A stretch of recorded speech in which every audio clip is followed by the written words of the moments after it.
যার ডাকে যুদ্ধ করেছিলাম একটি সুন্দর বাংলাদেশের জন্য, একটি ভালোবাসার বাংলাদেশের জন্য,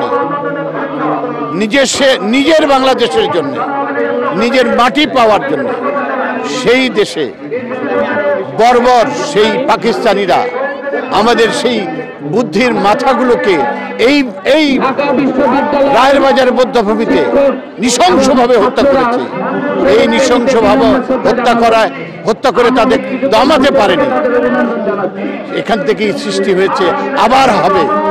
যেরকম আমার বঙ্গবন্ধু কন্যা ডিজিটাল বাংলাদেশ গড়ে তুলেছে, ঠিক তেমনিভাবে স্মার্ট বাংলাদেশ গড়ে তোলার প্রত্যয় নিয়ে এই প্রজন্ম কাজ করবে এবং বাংলাদেশের নাম যাতে আমেরিকা কেন, লন্ডন কেন, তার চাইতে উপরে চলে যায়।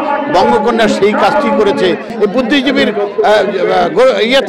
বেদিতে আসলে আমরা দেখতে পাই মুক্তিযুদ্ধের কথা, আমরা শুনতে পাই সেই বুদ্ধিজীবীদের চিন্তা ভাবনার কথা, আমরা দেখতে পাই বঙ্গবন্ধুর কথা, আমরা শুনতে পাই এই বাংলাদেশের মানুষের সেই দুর্জয়ের সেই প্রত্যাশার কথা।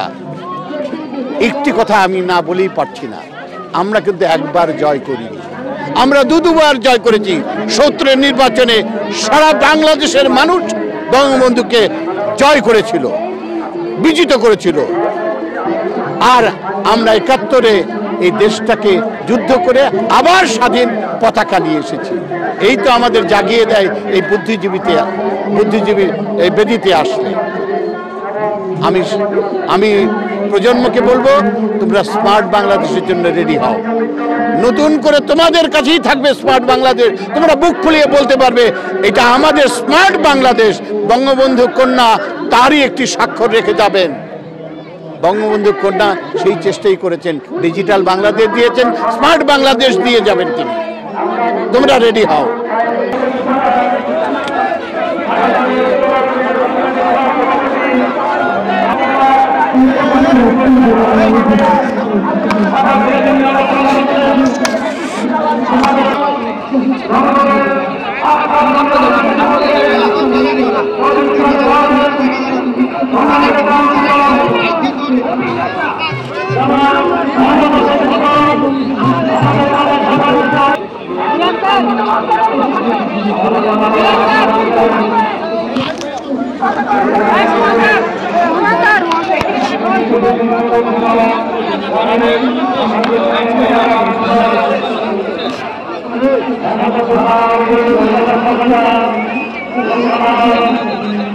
সংবাদ, ফিচার ও অনুষ্ঠানের জন্য ভিজিট করুন সংবাদ প্রকাশের ওয়েবসাইট এবং যুক্ত থাকুন ফেসবুক পেজ ও ইউটিউব চ্যানেলের সঙ্গে।